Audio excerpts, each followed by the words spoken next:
And I love a knitted t-shirt. A lot of people are not for the knitted t-shirts. Yeah, I'm not a knitted t-shirt person. Yeah, you're a sweater or a bust. Mm-hmm.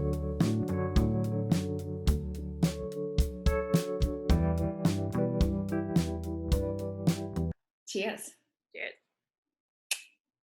Coffee today? Yeah, I got a Spanish latte. What makes that Spanish? They just put like cinnamon in it. That'll do it. All right. Let's try an actual intro today. Okay. I'm Coco. I'm Marika. And we are serial knitters.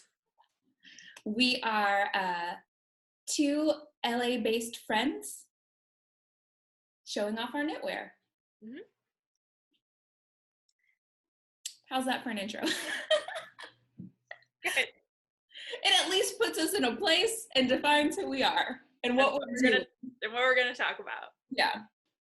It's been, again, so long since I've seen you. I know. This week was crazy. I was just like, ugh. Even though we worked together, I feel like we didn't talk to each other at all. It was legit isolation. Mm-hmm. Yeah, I definitely felt it. Like yesterday, I was like, I haven't had like a real conversation with anybody all week. Well, in that time of pure isolation, I got my Vellichor done. Yay! So we'll just jump right in. This is finished object. Yeah, it looks fantastic. Thank you. I love the color choices. It's a little like square and boxy, clearly. But I don't mind it. Yeah. It's not bad. So this is by Andrea Mowry. It is, as I said, it's called the Vellichor. It is a bottom-up sweater t-shirt, and I knit it out of Brooklyn Tweed Peerie. I'm gonna get it. In the Mesa is the overall color, and then Porter's the black, and Cortado is the beigey stripe. So, last we spoke, I don't think this was on camera, but I had finished the body, and I had an eensy-teensy bit left for the sleeves. And I was worried that I would not have enough to do both sleeves. Mm-hmm. So I tried, you had suggested to do it with this Cortado as the as this part here.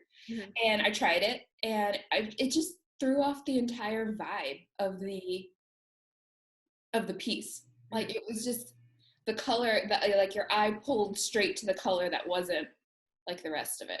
Mm-hmm. So I ripped it out, and then I decided that what I would usually do is knit one side, see how much I had left to do the other side, then pull from the one I finished to finish the other one, which is not the most efficient thing. So I sat down and I thought about it for just a second longer, and I realized Cameron has a kitchen scale.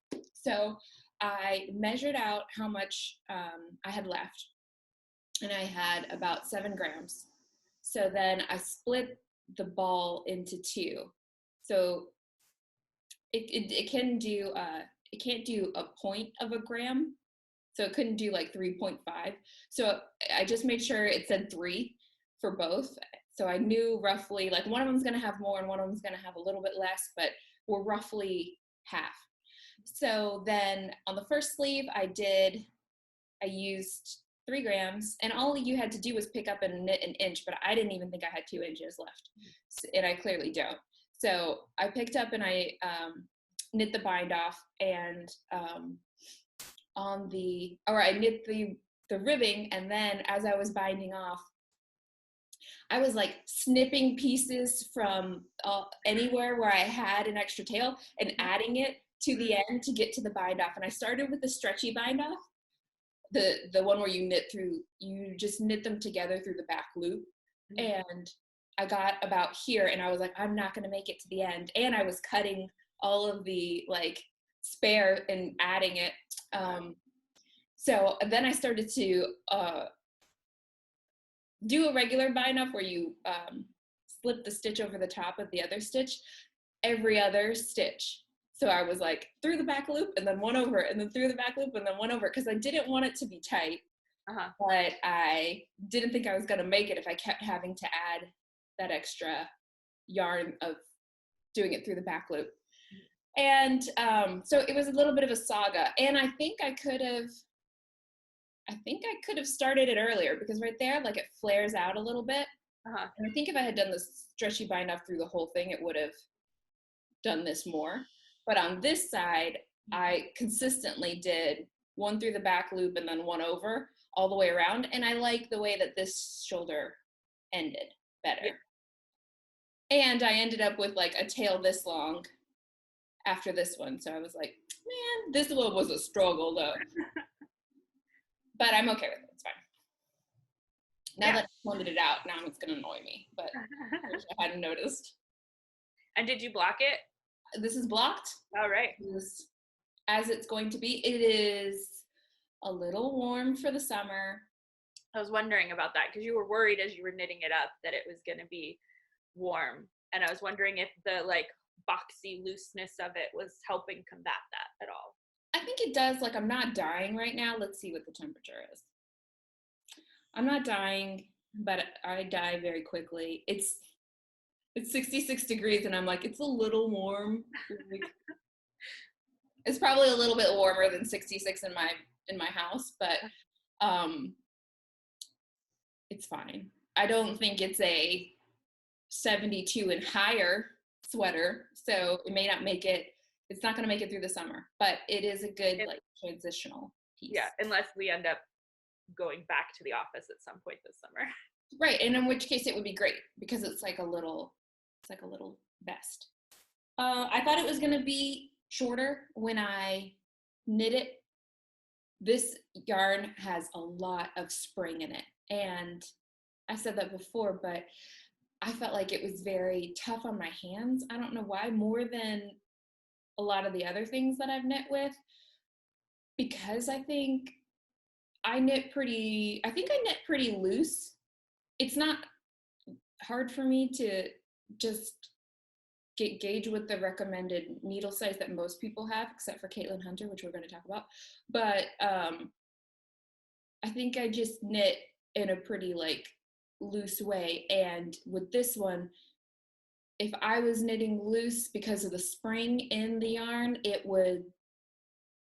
my tension was kind of like off. So I had to pull harder than I usually do. So I felt like it was a little tough on the hands, but I think maybe for you, because you knit tighter, it would have been a nice yarn to use, because nicer of all the Brooklyn tweeds, this one I think is more your speed than the ones I like to knit with. I like to knit with the Loft, and I think I would like the Shelter, but you didn't really enjoy it.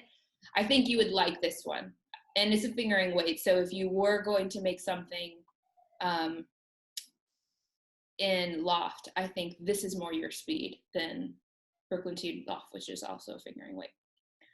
But I was happy for the adventure. Yeah. Nice. Yeah, I like the color. I think that was a nice choice. And if it just weren't for this thing popping out like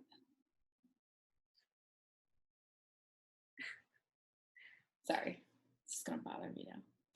But it shouldn't bother me. Like, it's a square shape. Of course, there's gonna be like a square thing. Oh, okay. So I did this one bottom up, and I don't know if I complained about it fully last time, but I don't like knitting things bottom up. I just felt like this is, again, it's a kind of a crop. It hits above the waist. I thought it was going to be even shorter, and it was before I blocked it, but it definitely like kind of released like you thought it was going to.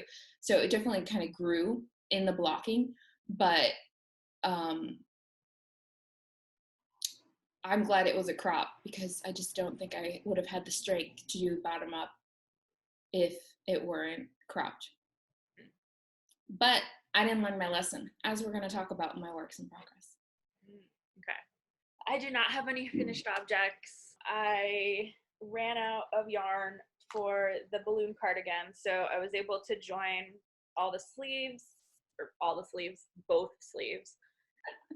So this is where we're at with this right now. So I'm halfway through. There are 2 rows of bells on the yoke, so I'm halfway through the bottom bell, so I still have a full other set of bells to get through. So I think I was correct in my estimate that I need about 3 more balls of the Feelin' Good yarn from Wool and the Gang to finish this guy. Once you get through that next bell, do you just bind off? You have to pick up stitches? Is there a button band or anything like that? No, there's no button band. Okay. So I think there might be a bit of a collar. I'll have to go back and look at the pattern, but yeah, I'm just waiting for the yarn to go on sale at this point to buy more, because it's like, you know, like I said before, I got all of this stuff at 60% off, so buying the 3 balls of yarn at full price is almost equivalent to what I paid for 8 balls of yarn. So I don't want to double my cost on this sweater if I can avoid it. Yeah. I am worried about the length. It does look very cropped to me, even though I added a row of bells, and when I knit the swatch, I was like spot on for gauge. So we'll see what happens. You could try steam blocking it now and just see how much it gives. And then do you think it could be possible for you to knit another set of belt? I think you should do that before you buy.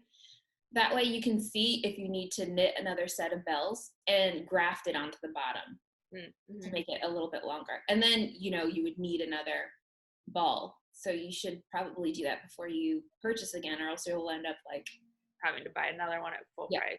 And being like, it's short. Yeah. Don't be me. I'm just advising you to not be me.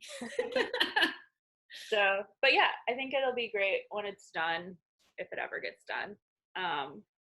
And then continuing, so that was a bottom up one as well. Continuing the saga of the bottom up garment, I did make significant progress on this guy. Focus this way. So you're so close. So close. So I finished one sleeve last night. This one I started, so I'll probably finish this sleeve tonight, and then I'll have to block it. But this is Let's put it up against the skin. This is the Lovely Tee by, or I think it's called the Lovely Tee. It's a Purl Soho pattern. Yeah. And it's in the Cattail Silk. I think it's Greenfinch Yellow is the colorway, but I don't know exactly.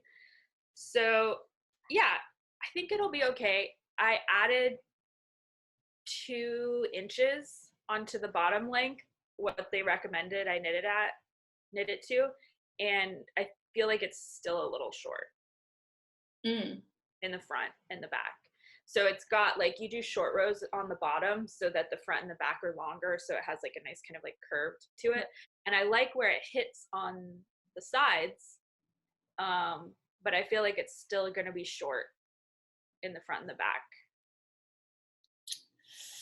And there's not, like, at the point of where I was realizing that, it's like the only way to fix that would be to go all the way back and do more short rows.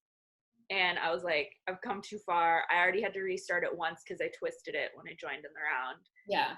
And I was like, I can't, if I have to rip this out again, it won't happen. Yeah, it's never going to happen. So would you be willing to rip back to under the shoulders and just make the whole thing longer, even though it would make the sides longer? No. If that would make it more wearable? No. Okay. No. I think I'm just going to have to like tuck it into stuff. Yeah. Style it differently. Yeah. And kind of upsetting because you're like, why did I take all the time to do those short rows and stuff? Yeah, I mean, we'll have to see what happens. Maybe I'll find like a pair of pants or something, or a skirt that it'll work with. I'll just have to see. And I was surprised too, like I followed, so based off of the chest measurement, I should have made an extra large if I was following what the pattern told me to do, but I did actually do research on this one through Ravelry, looking at other people's projects and measurements and stuff and seeing what they did. And I did find a lovely woman. I can't remember her username right now, but she said she had the same bust measurement as me, and she was like, oh yeah, I made an extra large and it was humongous. So what I did is I went back and I made a medium. And so I was like, all right. And she had a picture and I was like, great, I'm gonna make the medium. Okay. So I tried it on and it's fine. It's great. It's, you know, it's not like skin tight, but it's not, you know, a sack. Yeah. The one thing I was surprised with though is I followed the picture, which we'll put up, has like a very tiny cap sleeve. Like it's very like right here. Uh-huh. And I followed the directions for the medium for the sleeve and it comes like to here. Really? Like it's like just above elbow length. Well, you were kind of worried about the cap sleeve and how flattering it would be. So is this better? Yeah, I think it's fine. The only issue I'm finding is that it's like, and you know, this is having not blocked it. I just tried it on last night after I finished the first sleeve to be like, is this even gonna work? Yeah. Because I've had so many issues with shoulders lately that I was like, what's gonna happen? And it was fine. There's just like some weird, like loose spots in the sleeve. Like I would want it to be a little more like these where they're fairly fitted. Like it's not like skin tight, but you know, it's pretty close to the body. Yeah. And it does that like down here, but up, especially back around here, there's like some loose fabric that's doing some weird folds. And I'm hoping once I block it out and the tension kind of evens out and all of that does, you know, the magic of blocking, that it'll kind of lay a little nicer. I did notice that when I blocked the cedar pullover that I did in that Cattail Silk, it didn't grow, but it did loosen, like you're saying. Mm-hmm. So yeah, and I'm not, you know, it's not like I need I don't need the extra room. Yeah, I just need it to like the tension to kind of, I think it's probably a tension thing, because it's really hard to keep an even tension, or at least I found it's really hard to keep an even tension with the Cattail Silk and not just like knit it so tight to the point where you can't like knit it anymore. Yeah. You know, like I really have to work at like keeping the tension even and not just pulling everything super tight every time. And so I'm hoping that my tension struggles will be helped by blocking. Mm-hmm. Because especially in the front, like I did try and fix it a little bit. I don't know if you can see on here. Yeah, it's a little ridgy. Like you've got kind of like waves. Yeah. And, you know, I did have to join the second ball in the front, like around here. And so, you know, I tried to weave in the ends as best as possible and like even out the tension, but there was like a giant hole like right here for a while. So we'll see. And then I keep going through and like the needles, I haven't been very gentle with this. And so like I'll just throw it on the edge of the couch, and then I'll come back and like the needles have worked, like are sticking through the whole garment and have like pulled stitches, or even I did my nails the other week and I made them all pointy, and so occasionally I'll just stick a fingernail through it and then it'll like mess everything up. So, you know, few things I probably would have done differently. Well, what do you think? So at first you were like, I love the color. Then you were like, I'm not impressed by this color. And now that you have more of a garment, what do you feel about the color?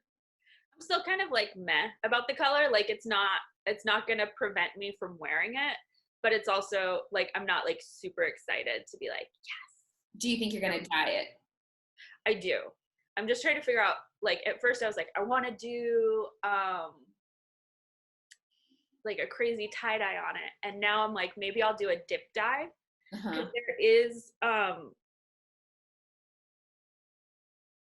that I've been knitting it for so long and looking at it so closely, there are these like little flecks of like this kind of like tangerine color. Like it's a very, I don't know, it's just this really nice orange color. Mm-hmm. Almost like a creamsicle kind of thing. I don't know. It's hard to describe, but it's in there. And so what I was thinking of doing is potentially dip dyeing it so that you can kind of get an ombre down into like a deeper orange. Which you don't seem too excited about. Well, I will show you something that I dip dyed, and it's a complete failure. But I am not as meticulous in nature as you are. So, of course, it was a half-baked, like, let's just go for it idea, and it's not a winner. So, no one is surprised. If you've been watching this for any amount of time, you're not surprised that I half-baked went into something. But yeah, so this will be done probably tonight. And then I'll block it and then wear it. I got my new pants, which I'm very excited about. I'm wearing them right now. The way you say it, I got my new pants. But yeah, no, I love them. They're very Are you gonna go to the back, show them off? What's going on? Hold on. They're very I have to go grab that dip dye thing. Hold on. Okay, let's see the pants. Okay, so these are them. Oh, they are nice. So they're like very high-waisted. They're very like I think of like Bing Crosby in White Christmas when he and Danny Kaye get undressed in the beginning and their pants are like literally up to here. I'm like, that's just my pants. I love them. So they're pretty fun. And they're good, like, that's a good color for your wardrobe. And they're what? That's a good color for your wardrobe. Like, it's going to go with so much of your stuff. Yeah, I have a lot of navy blue, and you know, mustard. Yeah, so I thought it'd be a good thing. So yeah, so they're super comfortable. I really love them, and I can wear cropped things with them, and so I'm very excited. So I was like, okay, I can maybe I can get away with this t-shirt tucked into them. Yeah, I think it's gonna work. But if you dip dyed it and you were gonna wear them with high-waisted pants, how high would you have to dip the dye? I don't know. I mean, I think you'd start to see the transition probably like just below the bust line, you know? Like that's where it would start to transition. So you'd see a little bit of it. Okay. Yeah. Okay, this is what I tried to dip dye. Okay. And this was the black that I tried to dye my your poncho. Yeah, my comfort zone poncho, which, as you can tell, definitely has purple undertones. Yeah. So you really do, if you were going to use that RIT dye, black, to make it something actually black, you got to figure out what that secondary color is. Just having black isn't going to do it. As shown by, this was a white bag that I dipped in the black and it turned purple. So anyways, you can see this thing, it sucked the dye up and then went into the handle. Oh, wow. The handle just looks dirty. So again, on this side, like on one, it just, like if it had stopped here, I feel like we would have been doing good. Yeah. This thing, I did not anticipate because then this whole top half would have stayed white. Anyway, so, and I think, I don't think it's still giving off dye, but I didn't do a good job of like color staying. So my idea with this had been like this little Dickies bag was like $16. And I was like, oh, if I can just like dye it to make it a little bit more, I don't know, of a piece, then it would be a good yarn bag because it's got one of those like doctor's tops where it's square. But it's a little heinous. Just because like here on the top too, I don't know how some of this seeped up into this top. Huh. But it just it looks a little dirty. Yeah, I guess if it hadn't gotten into the handles, I think you'd be fine. Yeah. Yeah. But that's weird that it soaked all the way up into there. Huh. But I don't know if I'm going to try it again or not. With the same bag? Yeah, I mean, I wish that it was cream, not strict white as the base. But it's kind of a good size bag. Yeah. Anyways, that was a half-baked idea. But you learned a lot from it, so it's good. Yeah. It does feel a little bit like one of those experiments that I may never attempt again, though. Mm-hmm. Very on the fence about it. Like, I don't need it to be a success, so I don't know if I'll ever capitalize on what I learned. Okay. Who knows? Okay, so more knitting and not learning lessons. So I purchased this yarn, which is kind of wild for me. Mm-hmm. It is Malabrigo Susurro. It's a DK weight, DK to sport weight, and it's 50% silk, 25% wool, and 25% linen. So I got it because I was like, okay, this is going to be a pretty cool temperature-wise yarn, maybe good for a summer top. So I decided to knit the Tegna by Caitlin Hunter, and I had it in my, I had purchased it like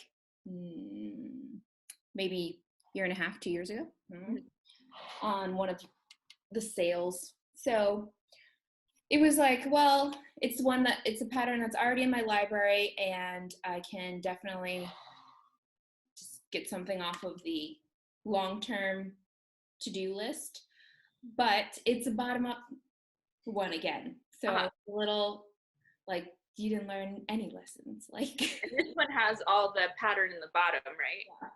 So you start off with this lace. Damn, you're putting me to shame in your output during this quarantine. I feel like I'll have one t-shirt to show for it, and that's it. You'll have like a whole new wardrobe by the time we're done with this. Yeah, it's not good.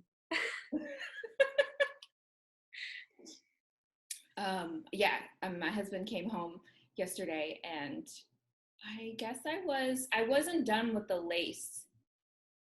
I was probably like here. He last saw it, and he was like, "Hey, how's it going?" And then he was like, "Oh, I see no progress has been made," sarcastically. And I was like, "No, I don't know, nothing's happening." He's like, "Have you done anything all day?" I was like, "This." So I had to work out and like do laundry and stuff at the end of the day to try to look like I had done anything, because I just knit on this. Anyways, so this is what it's looking like. Yeah, I got through the pattern, the lace work at the bottom, and I did a lot of fudging in that lace work. How so? Oh, okay. So here's a couple of things. The needle size. So she recommends like a 2 and a 3. But she's upfront about saying like her test knitters used anything from a 3 to a 7. So you really have to check gauge. And I know that she just seems like she's a tight knitter, because every time I've ever knit one of her patterns, I've had to go up significantly. So I swatched, and I decided to use a 6 as like the body needle to get gauge. But when I measured the chest, and this is a pattern that has a lot of positive ease. So when I measured my chest and I added the positive ease, she said have between 5 and 10 inches of positive ease. And with my bust size, I was like short of 5 if I went with the medium, and well north if I went, like it was bang on 10, but I didn't want to do 10 inches of positive ease if I did the large. So what I decided to do instead was this little repeat at the bottom. You do it, you do it 17 times for the medium and 19 times for the large. So I decided to do the medium, but add an extra one of these guys. So I ended up doing 18 repeats of this lace pattern to put me in the middle, because once you get past the lace, you just go straight on till morning. So I was like, that'll give me something like, I'll end up in the middle of those 2 stitch counts. Okay, so then we get to the point where I'm done with the lace. And suddenly I've got less stitches than the medium. So who knows? I added an extra repeat and I ended up with less stitches than the medium had. Okay. And there's like, are there like knit togethers or anything in the lace? Or? Yes, there's a bunch of knit 4 togethers, and I hate knit 4 togethers. I just feel like I can't, they just mess up my flow. Like, I feel it's so hard to do them. Anyways, but I don't think that's really the reason. I think I missed a whole bunch of yarn overs, and then I was like, oh, you missed a yarn over, so then I would add a stitch, and then I'd be like, your stitches are off, so then I would, knit things together. So this part down at the bottom it's a good thing I picked a yarn that's kind of like, doesn't let you see it clearly, because it's all a mess down there. I know it is. It's like a full-on Monet is what we're going with it. When you get up close, it's a big mess. But okay, so I ended up with less stitches than the medium, but not quite as many as the small. Then I checked my gauge again, and suddenly my gauge is off. I'm knitting this looser than I knit my swatch. So I ended up with, I think it's looser. So I ended up with 16 stitches for 4 inches, and I needed 22 stitches for 4 inches. So the fabric I'm making is bigger than the swatch or the gauge. So now I've decreased down to the small, and I'm gonna knit the small up to the top. It will be amazing if this thing fits. Because I don't know what I'm doing. I don't know what's happening. So that's why I'm saying, Marika, don't go as fast as me, because there's all kinds of things happening here. But I mean, just from you holding it up as it is now, it looks like you'll be fine. Yeah, I think so. And it's like, it's really drapey. Mm-hmm. So the only concern I have is that it's going to be, like, the neck is going to be real open. The fabric is too tight. Yeah. And this bottom lace part is it feels a little heavy, because it's all dense down there. Mm-hmm. And I'm a little bit worried that it's going to pull the body down. So now I'm thinking, like, what if I knit 2 inches shorter than what she's recommending? But she already tells you that it's going to be a crop. So that's probably not a good idea. So I got the steamer out, and I had intended, before we got on this conversation, to steam out the lace, just to see, like, a little preview of how much it's going to give loose, and then I could really judge the length that I want to make the torso, because since I have a short torso, I guess it's average, but I mean, I'm just a shorter person, so I like it to be cropped so that I can pretend like my legs are longer. So I like to keep the torso, like, really short, and just pretend that the rest of me is legs when really it's closer to a 50-50 split, but I don't want it to look that way. So I'm also debating, like, what am I going to wear this with in my regular wardrobe? Because this is to me, this is loud. Yeah, I was going to say, how do you feel? Like, you were very excited about this yarn. How are you feeling with it all knitted up? Are you still like, yay? No, I feel like this is very loud.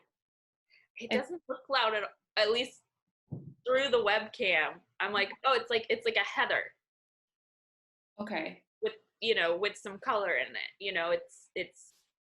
But it's not crazy. Okay. I feel like the shirt you have on now feels crazier than that one. I guess because of the geometry of it, though, I feel like it's very structured. But I get what you mean. Like, it's brighter. Mm-hmm. It's cute. I just have gotten into a phase where everything I have is like has black undertones. So this being more of a natural transition to my wardrobe than I feel like this has white undertones because of all these hits here. So anyways, I am looking for, like we talked about, to revamp my wardrobe a little bit and get some more staple pieces, because I'm pretty much just wearing like one pair of pants at this point and 2 skirts. So I'm looking to round that out in some way, and we'll see if I can find something that'll go with this. But that's what I'm working on. But I've been pretty consistent about just finishing off this and then working on that. Pretty much all I've done. Yeah. So it's not too much. I don't know. You've got a garment and a half. Since the last podcast, I've got nothing. You have almost a finished garment. Almost.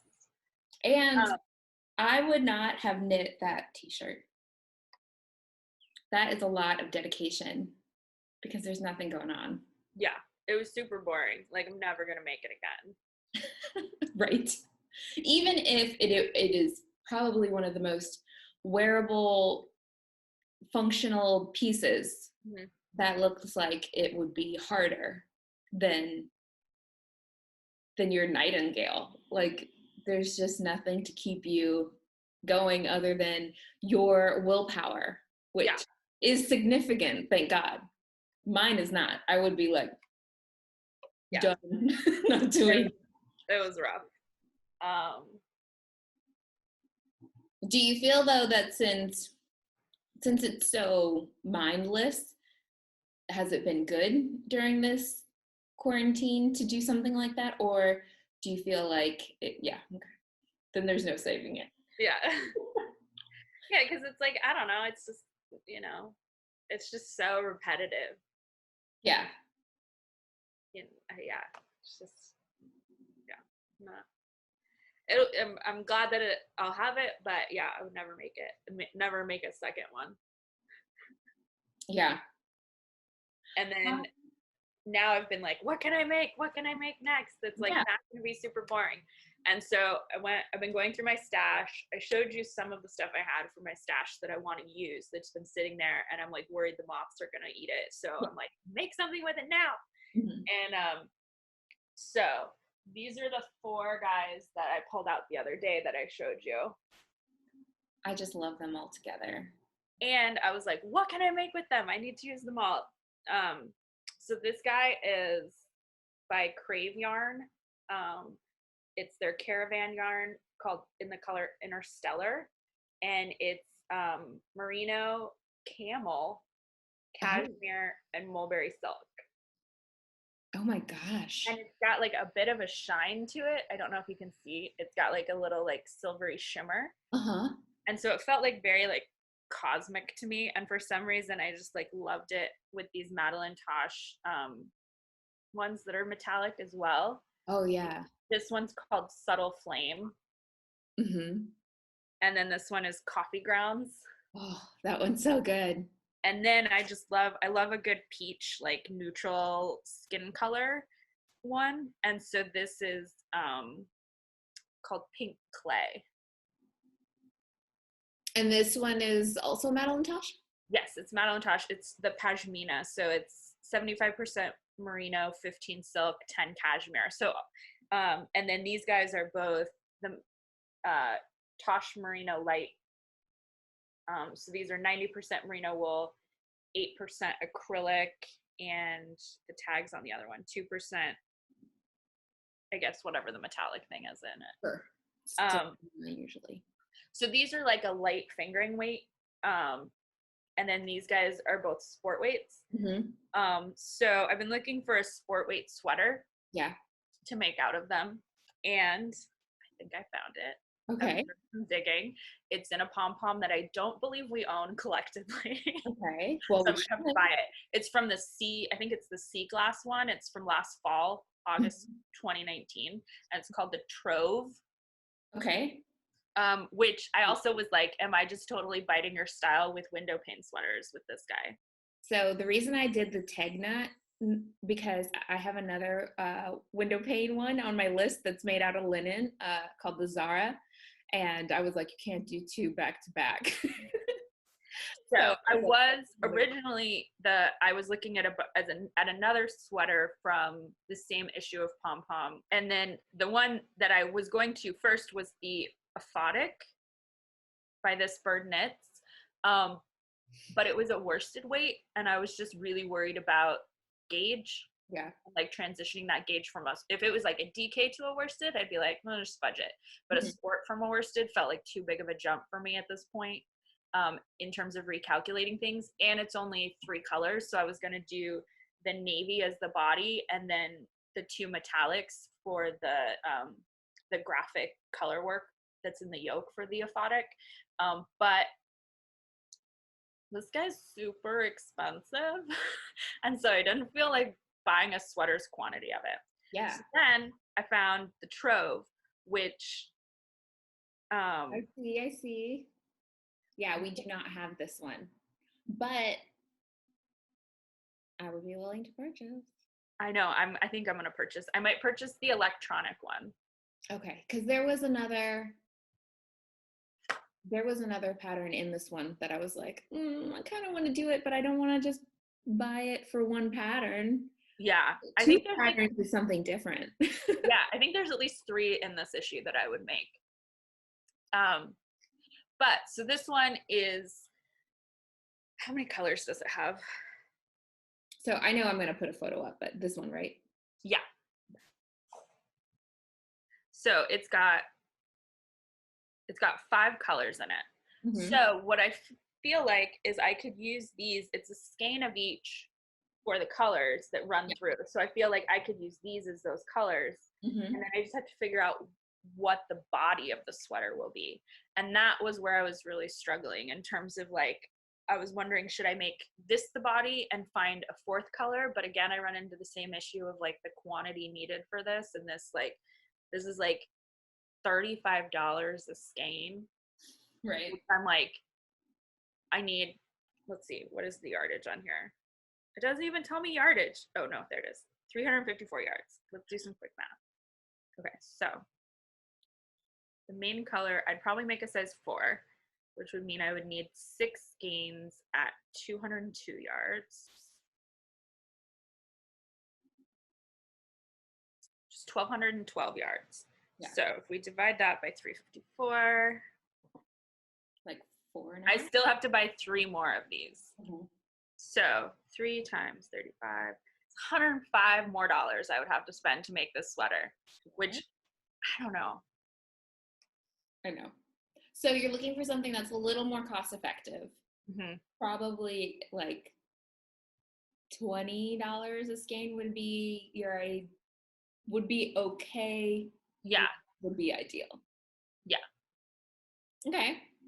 But I don't know what that color would be. Hold them up again. Because I do like, I don't know, my go-to is always a navy. Like I'm always like, just make the base navy and everything will work out. Right. And so that was my question of like, how can I use all of these and what is the color that because I want these to shine, not whatever the body of the sweater is, you know? Okay. Well, just because I'm looking at it against your couch, I'm like, well, what about a mustardy yellow? It's mustard. That's, if it's not navy, it's mustard. Those are the two answers to those questions. I mean, gray is the easy answer. Yeah. See, if you did a camel-y kind of brown. Mm-hmm. Oh, what about what your balloon cardigan's made out of?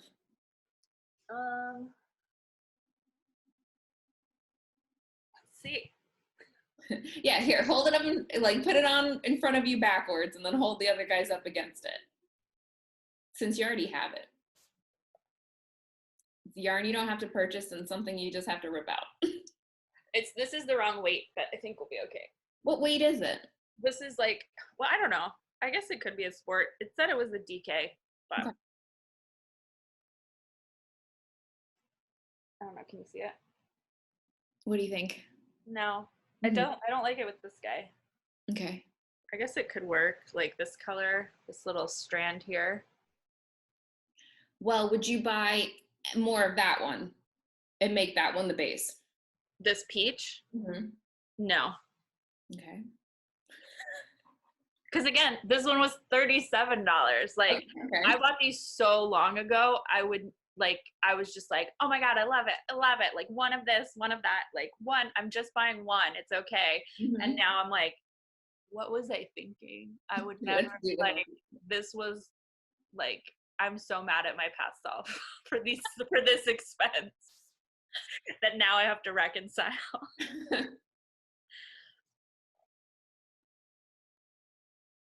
I am tempted to say that I'm team camel. Like, I didn't think that camel looked bad with it. I mean, I guess if we wanted to do another experiment, I have all my sweaters across the back of my couch. Just in case you need them. It's good to be prepared. Okay.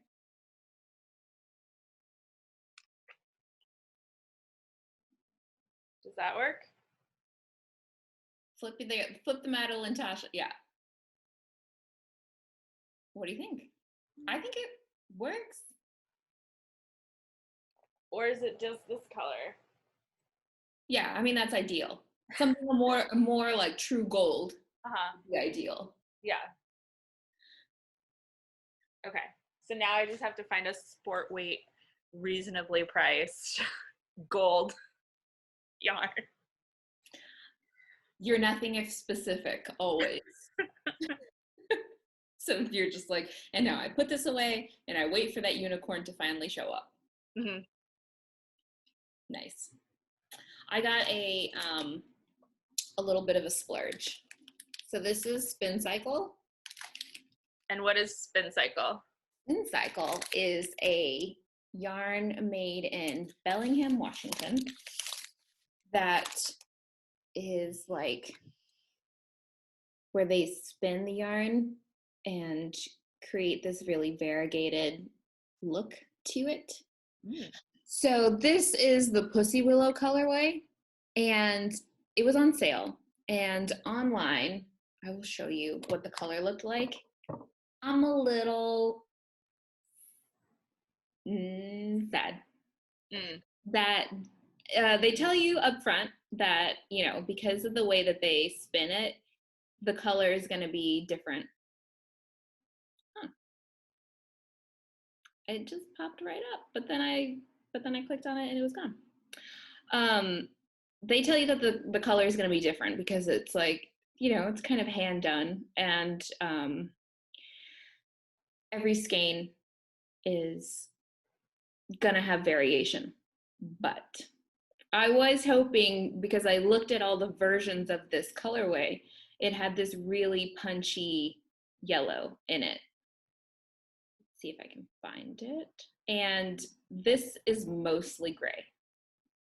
Yeah, it looks very neutral on the webcam. Right, and this is the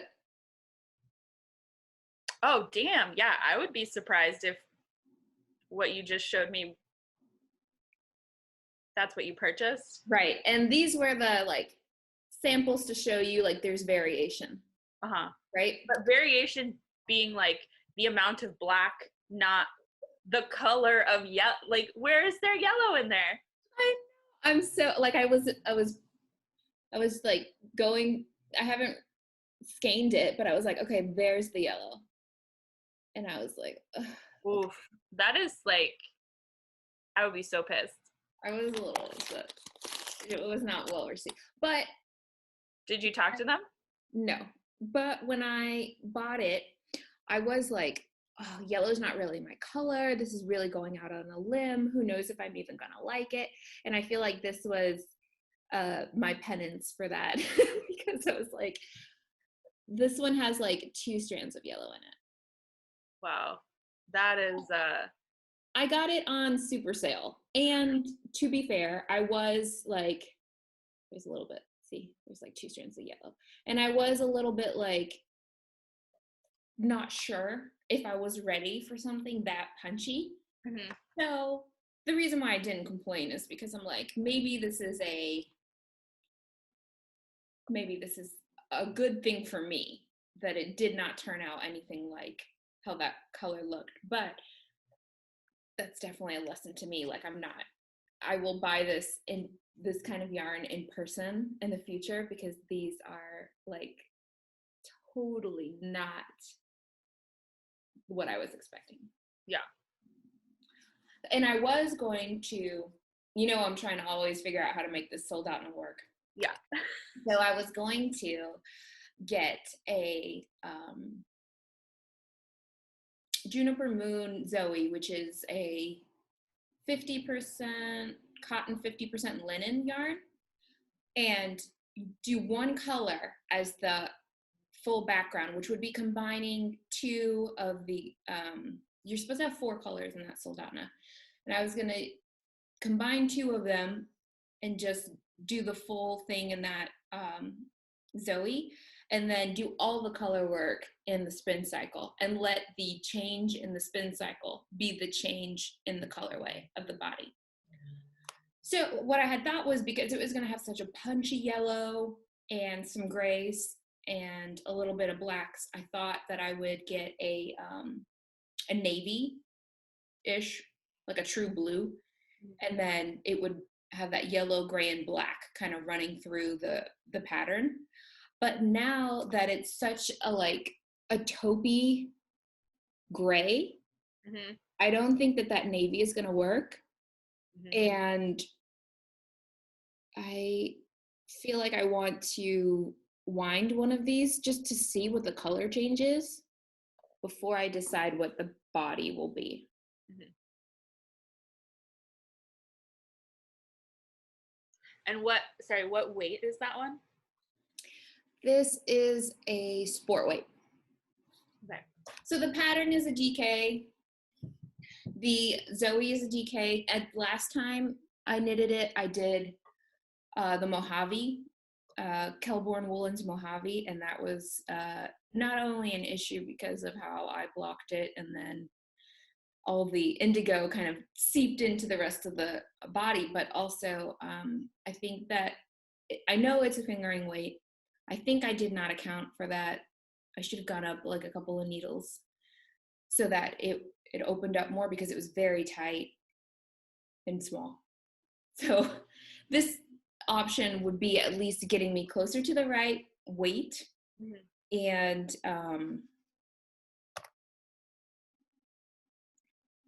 I just thought this was going to be different. So it's not bad. I just don't really know where I'm going to go with it. Yeah. Same thing as you. I'm not sure. I had a vision in my mind, and now I have to adjust it, and I'm just not sure what's going to look right with this color. I just can't believe that is what they sent you based off of those photos online. It was on sale, so. But that doesn't matter. Like, you're so indignant. Yeah, I would be so pissed. Yeah. Well, I can see that, but Like, and if it's on sale because it's like, ooh, we fucked this one up, not a lot of yellow, like put that up front. Right. I think it was just on sale because it's not a terribly popular colorway, and maybe it isn't because there's so much variation in it. Because some of the other colorways, like tonally, they're all the same. Like it's a lot of variations on blue, or it's a lot of variations on red. But this one has black, gray, yellow, all mixed in, and I guess sometimes they get nothing but gray, sometimes they get nothing but yellow, and this was a nothing but gray situation. What would you put with this? I mean, I feel like navy with that yellow would be fantastic, but again, with like the taupe, I'm like, I don't know. Yeah. I don't know. Because it's like, you don't want to do black, because then with the yellow, it's just like you look like a bumblebee. Yeah. And this one, does it have more black in it? Like it's got a little bit more black. Let's see what it looks like if I undo it. It is upsetting. It is upsetting. Okay, so this is what we're working with here, right? It's just all gray. It's all gray. I'm just thinking like, hold on, let me do some Googling. Like, for some reason, that reminds me of a guinea hen. And I'm like, what other colors are on guinea hens? Oh, yeah. Yeah, it's like, I don't know, my bird. Like speckled feather. Okay, so this one is just all gray. What if you did like a full-on... Okay, so this is a guinea hen's head. Let me zoom in. So, like a rust and like a turquoise. Oh my.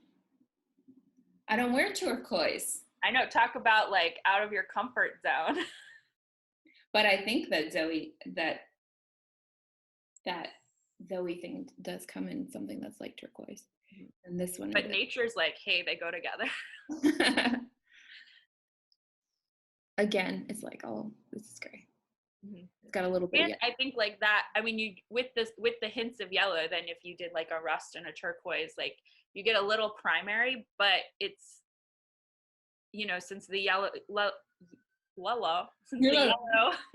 is pretty subtle, you know, it's not going to be crazy. So, but my idea was that the body was going to be all of whatever this color is. Whereas in that bird, it's not the full color. It's like just the accent. Mm-hmm. You could reverse it. I just don't know. Turquoise would be quite a departure for me. Well, you could do it. You could do rust, right? You know, like what does my skin look like with this? I think it's fine. Okay. Because like, so it'd be that color, that rust, with like that hint of turquoise, and then that guy. We're just doing color theory today. Yeah. Maybe. Okay, well, I'll buy something to think about. It would make me feel better to figure out a way to salvage this idea. So there's that. I was so excited when I got it, and then so not excited when I opened it. I was like, oh no, this has to be totally rethought. Though, that's it. That's all I've got. Yeah, I think that's all. Okay, well, we'll cheers to that and say happy knitting. Happy knitting. Cheers. This is a very, like, controlled discussion. Very well done. Okay. Happy knitting, everybody. Happy knitting. Now we can chit chat. Yeah. What have you been reading? What have I been reading? Reading or watching? Reading, not so much. I probably should be reading more. I've been trying to make my way through David Copperfield on Audible. Really? Bit of a struggle. Deep reading. Although I do love Richard Armitage reads it. I do love Richard Armitage. I am enjoying all the voices he's doing for it. There's this one old man that's like, oh, he's so I'm at I don't even know how far I am in the book. Not that far, like 5 hours into a 35-hour book. And David Copperfield, his mother dies, and so he's going to try and find his aunt because he's basically like run away from home because his stepdad is an asshole. And he's trying to make his way to his aunt's house. You should write for Cliff's Notes. And but he doesn't have any money, and he's like walking the whole way, and he's trying to get food to keep going. And so he goes to this one shop to try and sell his jacket, and it's run by this like crazy drunk man, and the voice he does for the shop owner is the greatest. Like, I bookmarked it. I like went back and just listened to him read those passages over and over again because the voice is so good. I've never bookmarked anything in that one. I bookmarked. I was like, this I'm coming back to. Well, that's good. I've been reading Dune, and it has been 103 in our apartments over the last couple of weeks. Yeah. And just listening to them talk about how it's so hard to get water, I'm like, it's not the right choice. I should be reading some Scandinavian thriller about being in the cold. Instead, it's just compounding the heat by I'm talking about being in the middle of the desert on the sand dune. It's not the look right now. Yeah. And I don't know why I am continuing to listen to this. I know it's going to be very controversial. People love Dune, I have found. There is a like Lord of the Rings style love of Dune. I am not that person. It kind of just like drops you in the middle of the world. So the first couple of chapters, you're just like, I don't understand what's going on, what anyone's doing. I don't care about these people. And that it stopped me reading it once because I was like, I don't get it. And I put it down. And then I persevered through that point. And now I understand what everyone's doing, but I'm still not sure I care. And it's like I don't know, 1,500 page book or something like that. It's a long book. Yeah. And I'm like, I don't know if I care. But I'm going to get through it. Yeah. Because I don't know why. I'm insisting on doing this, but I'm going to do it. Just because I feel like it's something that everybody references or talks about, or nerds like it. And I was like, well, let's see. Let's give it a shot. But I don't think I like it at all. On the other hand, I told you about the book that I started that I thought was a spy book. Spy book. Okay. So just generally catching up people who don't talk to me and you all the time. I tend to play Russian roulette with my book choices at the library. I don't read the back of them. I do not look at the synopsis. I'm just like, sure, let's try it. And I jump in making assumptions based on the covers, which is like, don't judge a book by its cover, but that's 100% how I choose books, only based on the covers. So then I try to I'm like, I think it's going to be about this. And then I start to listen to it. So this book is called Ladder to the Sky. I don't know who it's by. But it is, I totally thought that it was about a spy. Like, it's by John Boyne, Boyne, however you say that. Apparently he also wrote The Boy in the Striped Pajamas or something like that. Oh, okay. So I remember that. You read it? I've seen the movie of it. Okay. I haven't seen the movie either. But so it starts off with a dude talking to an older dude, and the older dude is a German writer. And come to find out, the old German writer is gay, and he was a member of the Nazi youth, and not because he particularly believed in what they believed in, but just because like that's what everybody did. He fell in love with a boy, and then stuff happens. And then green tea, please. Sorry, had to put in my tea order. So,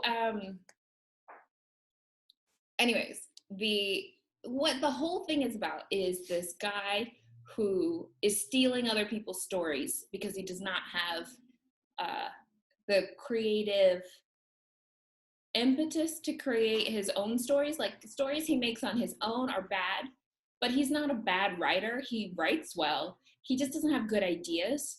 So instead, he keeps stealing other people's ideas. And it starts with this older gentleman who he's not exactly seducing, but he's just kind of like stringing along while that guy takes him around Europe.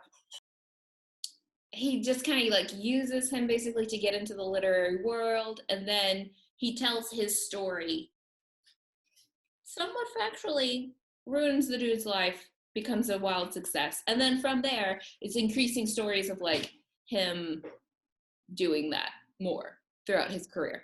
Okay, so not at all about spies, but the sections where they're talking about this older, when he was younger, the German falling in love with the other German.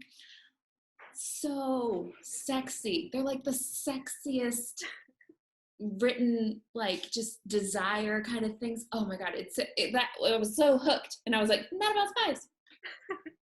But still, totally engaged. Totally engaged, and I loved it. Just started off well, nothing but like, what is it? Sociopathy, when you just like use people and don't feel anything about it the whole way through. Oh, it's so good. Little twists, little turns. And I was reading a bunch of thrillers, and I was talking about how like they start to get repetitive. They start to feel like the same twists are happening over and over again.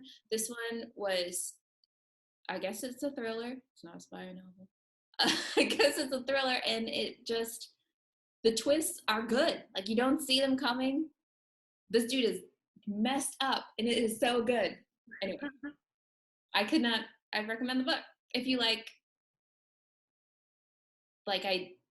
kind of ideas on the creative process, creative ownership, mixed with just trashy page-turning thriller, it's so good. I'm so glad I judged it based on its cover, and it was completely not what I expected, and it was completely great, and I was like, oh, so good. Anyway, so Ladder to the Sky. Yeah,